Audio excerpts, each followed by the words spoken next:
When President Trump was tweeting at us about letting Epstein go, we assumed that when they got into power, they would do this. They told us they would. And having now told us they won't, leverage was brought to bear, and it is now shaping what the Trump administration will and will not accomplish.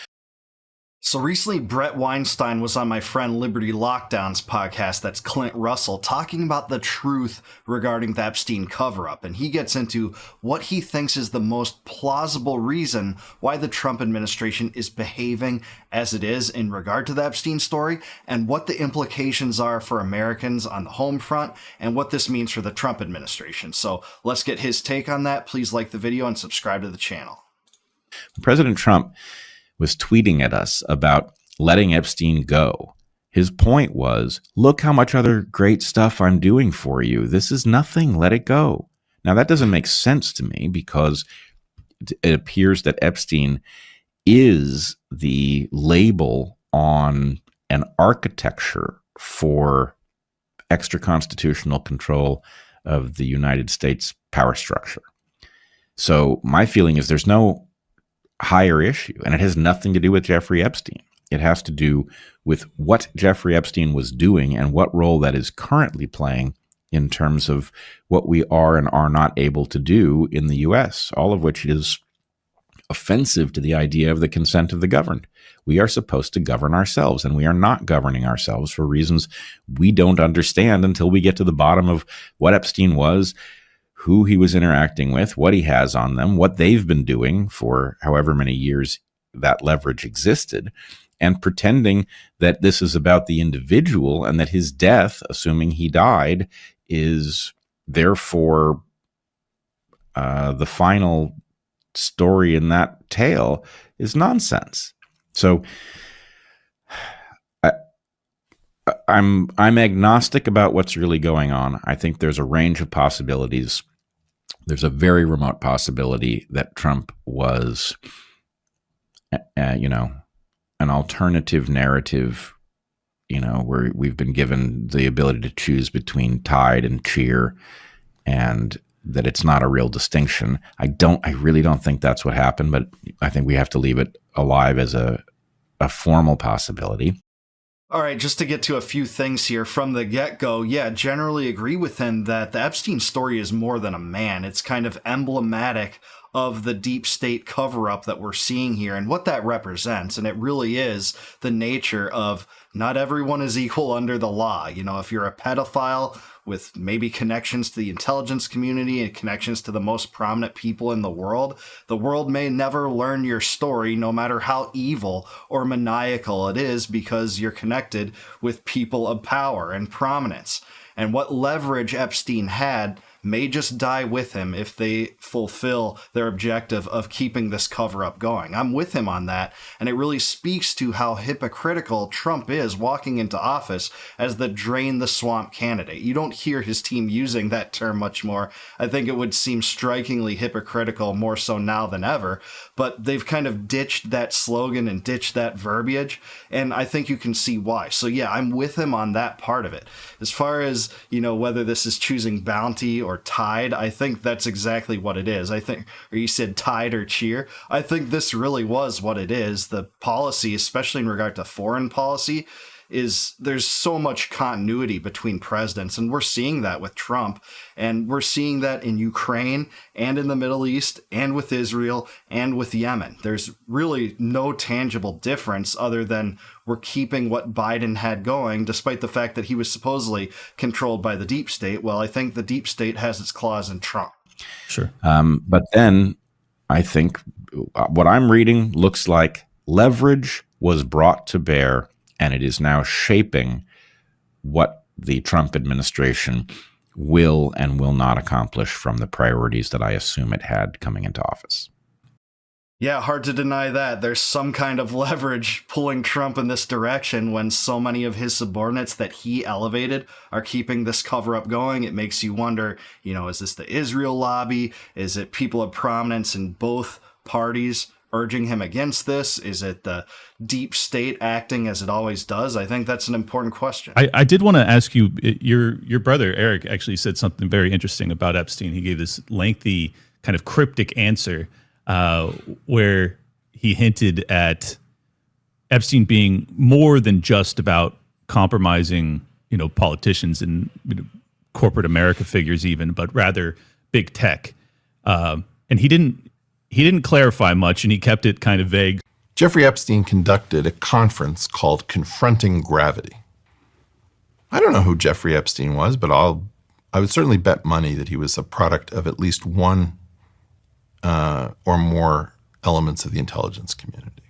I desperately want to know why Jeffrey Epstein knew so much about my work, and I want to know why he was connected to my graduate program.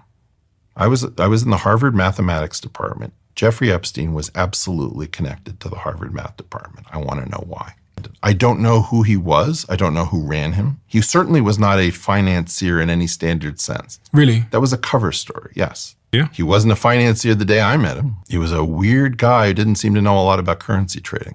What the fuck was he doing talking about bloody gravity? It's very important to get Nobel laureates and some of the smartest people on Earth to come to the Virgin Islands and talk about gravity. Stephen Hawking was there, David Gross was there, Lawrence Krauss was there, Lisa Randall was there, right before his conviction. So, yeah, I mean, to get into this, I can't wait to hear what Bret's comments are on this and what his brother thinks of it. We actually covered Eric Weinstein's opinion of Jeffrey Epstein, having met him at that conference in a previous video. I have a segment of content on that where I responded to what he said on Piers Morgan, so I can't wait to see what Bret has to say about that. But I did some individual research, and it turns out that conference on gravity was on his private island in 2006, and that was only 4 months before his first indictment and charges for the child molestation case, in which there were 40 witnesses against him. It seemed like an open and shut case, but then he gets the biggest sweetheart deal of the century. So let's see what Bret has to say about it. I'm not asking you to read his mind, but I'm just curious what your thoughts are. If you've seen that clip and if you have any thoughts as to, like, and I'm not asking for a firm answer because I realize neither of us know, but what do you think Epstein was really doing? I mean, because I think it was much bigger than just trafficking. Yes, I think, trafficking, if you understand it correctly in the context of Epstein, is a means to an end. And the fact that Epstein and whoever he was partnered with were willing to do this in pursuit of some other objective is ghastly, but don't lose sight of the fact that it had a purpose. Mm-hmm. The purpose was not perversion. The purpose was power. And I think of course, he was seeking to create leverage in every realm that's meaningful. Why wouldn't you? Of course you would. And so I think the thing is, we have been left with the job. You and I are doing the job that the FBI is supposed to do, right? We're supposed to be trying to figure out a theory of the case. And that's not our job. No, yeah, he's right. It's become more and more of our job because the feds refuse to do it. But I couldn't agree with him more about what he said. Leverage was the modus operandi of Epstein, no matter whether or not you think he had connections to the intelligence community, which, by the way, I do. I think that's the most plausible explanation, especially to figures in Israeli intelligence, including the IDF intelligence and Mossad, which are actually separate silos within the Israeli intelligence apparatus. And we know that from his relations with Adnan Khashoggi and Ari Ben-Menashe and people like Douglas Leese that worked in arms trafficking deals, Ehud Barak staying at his house for long periods of time, the former prime minister of Israel and the former head of IDF intelligence. He was the protege of Robert Maxwell, who it seems like he knew at least 6 years, not 0 years like the mainstream media tries to purport. And it takes cursory examination of his life to put these pieces together. But yeah, I think this sex trafficking operation was part of a greater blackmail operation on the part of foreign intelligence, because if you think about it, it's obvious. That's the biggest leverage you'd ever have against other human beings, especially other prominent human beings in power and lobbying and the legal world and in government. What more could you want than to have the most powerful control mechanism other than that? So that's what I think Epstein was, and I think Bret is nailing it on the head right here, actually. This is why we elected this administration. This was one of the things that was a high priority, and it isn't like we assumed that when they got into power they would do this. They told us they would. And having now told us they won't, we got a problem on our hands. What we now know is that the leverage generated is greater than we assumed. The leverage, whatever its nature, is sufficient to deviate this administration from that priority. And it means that we should elevate that priority. And in fact, we should, in my opinion, hold Trump to it.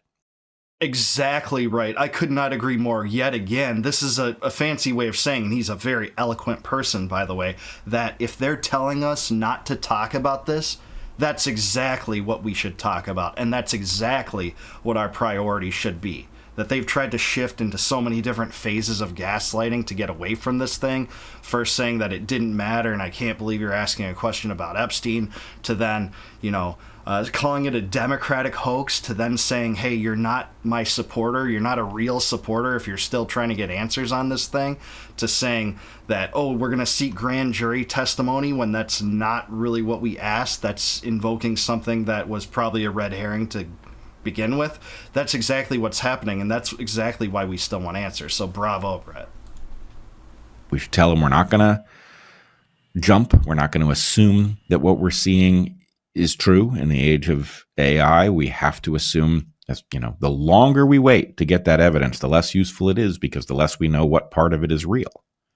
So this is a 5-alarm fire right now, and I don't see a higher priority, even though there are lots of, it will not materially change our life in the immediate, but the ability to get the dirty people away from the levers of power couldn't possibly be a higher priority if you understand how power works. Yeah, man, this was so on point. I'm so emphatic in my praise for Bret over this. Actually, I thought the answer that his brother gave was relatively evasive on Piers Morgan. He said, when he met Epstein, he seemed like a guy that, had no financial wherewithal, which he supposedly should have had if he's managing the wealth of billionaires, but he was kind of a rogue agent that went out of control, and he thought he was part of an intelligence apparatus, but he didn't want to question any elements related to his death or anything related to the mainstream narrative. I thought there were bits and pieces that were interesting, but mostly evasive. But man, I really agree with what Bret is saying here. And it's only Trump's fault that this has become such a big priority, but that's exactly where our crosshairs should be at when we target the evils of the deep state. It should be Epstein cover-up, because they are less willing to talk about this than they are culture war issues, financial issues, economic issues, Ukraine, Iran, even Israel. This is what they really don't want to talk about, and that sends a defensive signal. This defensive posture from Trump should send the ultimate signal that we're on to something. And, the web sleuths that have done work to uncover bits and pieces and breadcrumbs of Epstein's past is so important because, like he said, the FBI isn't doing this job. And it shouldn't be our job, but it has to become our job, because the FBI and the deep state and the DOJ always covers for itself. And I don't mean itself meaning the party in power at the time. I mean the entire American political apparatus, which is more or less a uniparty, especially in regard to the deep state. And by that I mean the bureaucratic apparatus that maintains power regardless of electoral outcomes. That's what we're seeing in Epstein, and that's what we're seeing in foreign policy for the most part. But yeah, I'm with Bret. There's too many question marks around this, and the American people still deserve answers. We still need to hone in on this and talk about this. The story can't just go away. Never let Trump get away with this. We shouldn't. Even if you are a Trump supporter and disappointed with this, that's the ultimate reason, to be disappointed. If you want to support him on other things you think he's good at, fine, but this is pretty duplicitous, given that his subordinates like Pam Bondi and Kash Patel and Dan Bongino were so so explicit about how this would be a priority, getting to the bottom of transparency in the Epstein case, only then to see them do a total 180, it just throws the biggest question marks, and there's no real reason to get away from it now. But I do want to hear what you guys have to say about this. Do you agree with Bret Weinstein? Do you think he's hitting the nail on the head with Epstein? Who do you think Epstein worked for? What's the most plausible explanation for why this remains a cover-up? Let me know down below. Like the video, subscribe to the channel. Also subscribe to Liberty Lockdown. Clint Russell, great guy, great show. He makes incredible content. He should get more likes and subscribes for sure. And please consider becoming a YouTube member. If you click the join button below, you'll help support my channel. And as thanks for that, I'll be very gracious, but I'll also give you the bonus of getting access to all my videos before they go live on YouTube. And until I see you guys next time, no more war, no more debt, no more inflation, and no more empire. Peace out, guys. Catch you in the next one.